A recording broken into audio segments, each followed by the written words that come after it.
This is TWiT. So speaking of kill switches, you put an article in here, Glenn. There is a little concern among NATO allies that the F-35 has a kill switch. Yeah, I've been following this from the Canadian, like the tech Canadian angle, because like I said, I've been reading a lot of Canadian news to try to understand what's going on in our neighbor not very far to the north of me and how that might affect border crossings and economies. And the F-35 is a fighter plane, the Lightning II, right? And we've sold many, or I presume we sold them. We haven't given them. Lot of these to a lot of countries, and the idea was the U.S. is a good and stable ally. It's a member of NATO. These are the advanced weapons. They have stealth coatings, but one of the provisos was that the F-35, for most countries, requires certain advanced features have to be programmed within the United States only. So certain kinds of mission planning cannot be done. The source code is, I believe, restricted.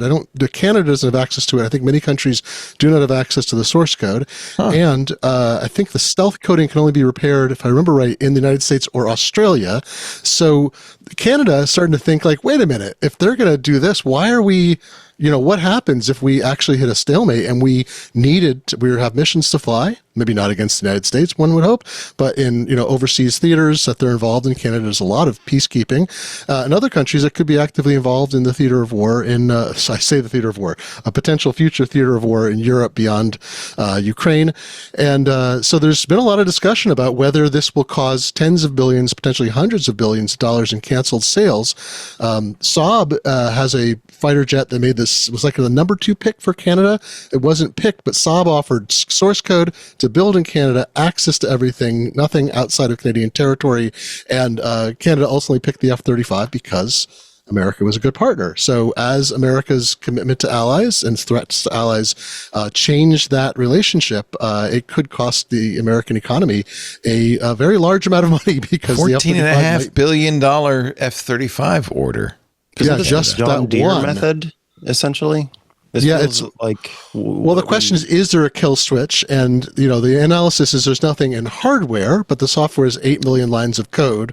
And feed it to an AI, it'll tell us. Exactly right. But binary code, you have to decompose. So it's I think it changed as part of the whole realignment. But from the tech angle, it's something people have worried about with every kind of tech is like, is there a hidden kill switch, remote access, whatever? And I don't think we've ever faced a situation where you have allies being concerned about the technology in purchase weaponry. So it's a new front. I imagine that Canada is in the United States Active Directory. So if it were to be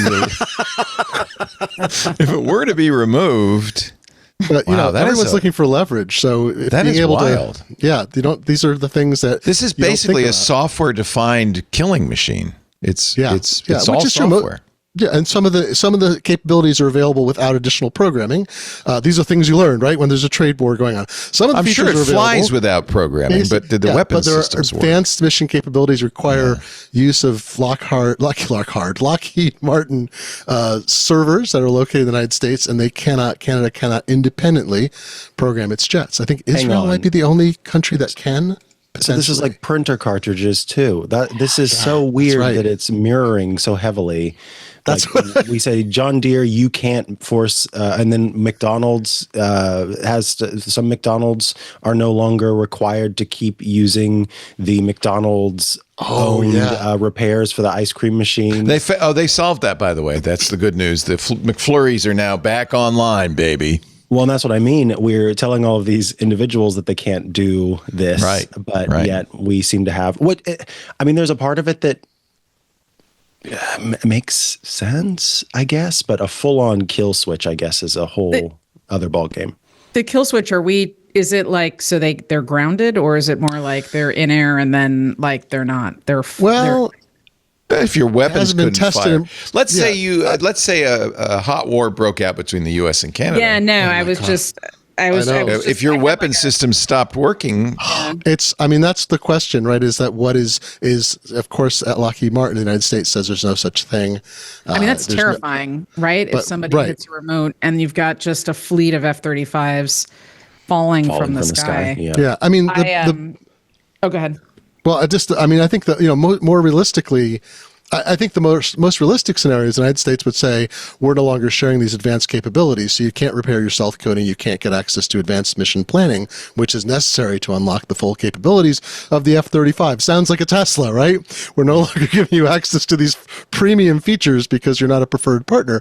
I don't think, but I don't know if there was actually... But that's only one step along the way where if we're doing this, then what's to stop it from being a kill? Yeah. I mean, it's the Cold War distrust, right? Like that's the factor at play here, even if it's just this. Look at this. I kind of need the helmet though. The kill switch on the plane is on the vehicle is one thing, but you also need the helmet that is designed to go with the F-35. So that's some real lock-in. That is much more like the HP printers display, in their cartridges, isn't it? Oh my God. But you can't use this fighter jet without the right helmet. This was never a factor. No third-party helmets.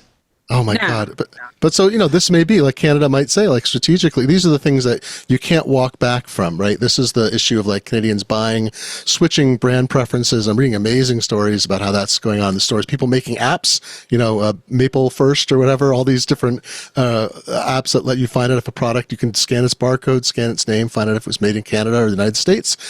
Some of that won't be walked back from. And if Canada decides to cancel the rest if they tariff my maple syrup, I'm going to be mad. Richard Campbell, who's our autodidact from Windows Weekly and a proud Canadian, says there was a bug in the F-22 back in the day. The nav computer would crash when you flew over the international date line. Oh, my goodness.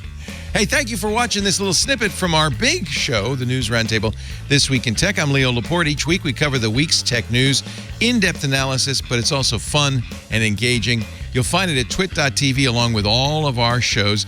And if you want more, just hit the subscribe button, and we'll be sure to bring you a lot more great content. Thanks for listening.